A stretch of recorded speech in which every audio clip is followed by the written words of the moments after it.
رخ پر نور پہ کچھ اور بھی انوار آئے، قرآن جو ہیرا سے میری سرکار آئے، رخ پر نور پہ کچھ اور بھی انوار آئے، قرآن جو ہیرا سے میری سرکار آئے۔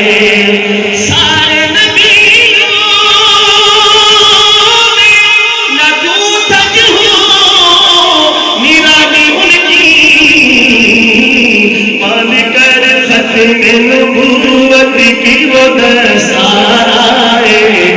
باندھ کر ختم نبوت کی وہ دستار آئے، قرآن جو ہیرا سے میری سرکار آئے۔ اہل دنیا کبھی دیکھا کوئی ان جیسا طبیب، اہل دنیا کبھی دیکھا کوئی ان جیسا طبیب، سب شفا یاب ہوئے جتنے بھی بیمار آئے، سب شفا یاب ہوئے جتنے بھی بیمار آئے، ایک قرآن جو ہیرا سے میری سرکار آئے، رخ پر نور پہ کچھ اور بھی انوار آئے،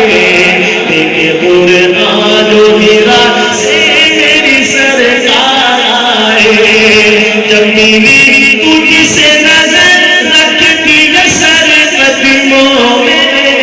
جب میری تجھ سے نظر میرے آقا، جب میری تجھ سے نظر رکھتی ہے سر قدموں میں، تیرا سر لینے کو جو لیتے تھے تلوار آئے، تیرا سر لینے کو جو لیتے تھے تلوار آئے، لیکن قرآن جو ہیرا سے میری سرکار آئے، رخ پر نور پہ کچھ اور بھی انوار آئے، لیکن قرآن جو ہیرا سے میری سرکار آئے۔ گفتگو میٹھی کھایا آنکھوں میں روشن چہرہ، روشن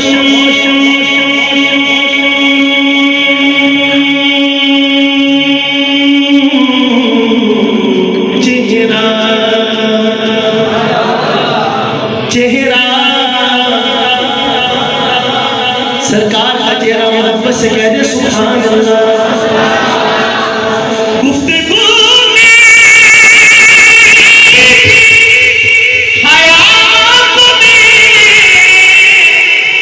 روشن چہرہ،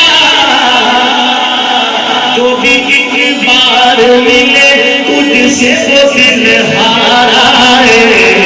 جو بھی ایک بار ملے تجھ سے وہ دل ہار آئے، قرآن جو ہیرا سے میری سرکار آئے۔ میں تو کہتا ہوں ابو بکر کی معراج تھی وہ، میں تو کہتا ہوں ابو بکر کی معراج تھی وہ، توش پر انہیں جب وہ سرکار آئے، توش پر انہیں جب وہ سرکار آئے، قرآن جو ہیرا سے میری سرکار آئے۔ اے امین ان کا کرم ہے کہ دل ان کا ہی رہا، نعرہ تکبیر، کرم ہے دل ان کا ہی رہا۔ میں یہ کلام پڑھتا ہوں، جب تو یہ واقعہ ضرور سناتا ہوں اس شعر پہ۔ امین گیلانی نے یہ کلام لکھا ہے رحمہ اللہ تعالی،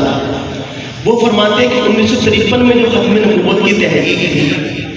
اس تحریک میں جیل بھرو تحریک شروع ہوئی کہ کارکن جہاں جہاں ہیں اپنے اپنے مقام پر ضلعی جیلوں کو بھر کر یہ پکڑو سرکار کے دیوانوں کو، کتنوں کو پکڑ لو۔ تو امی گیلانی کہتے ہیں میں بھی اس سلسلے میں جیل میں تھا، تو سرکار نے طریقہ یہ بنایا تھا کہ ایک معافی نامہ تھا، اس پہ سائن کر دو اور جیل سے سیدھا کر دو،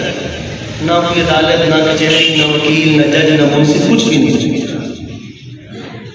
تو کہتے ہیں کہ میری والدہ صاحبہ مجھے ملنے کے لیے گھر سے تشریف لائیں، ساتھ کچھ کھانے کو بھی بنا کے لے کے آئیں کہ بیٹا جیل میں ہے، کیا پتہ کس حالت میں ہوگا۔ تو جو داروغہ جیل تھا، سپرنٹینڈنٹ جیل، اس نے اپنے کمرے میں ہی مجھے بلوا لیا اور وہیں میری والدہ کی تشریف فرما تھی۔ اور جب کافی دنوں کے بعد میری والدہ نے مجھے دیکھا اور میں نے ان کو دیکھا،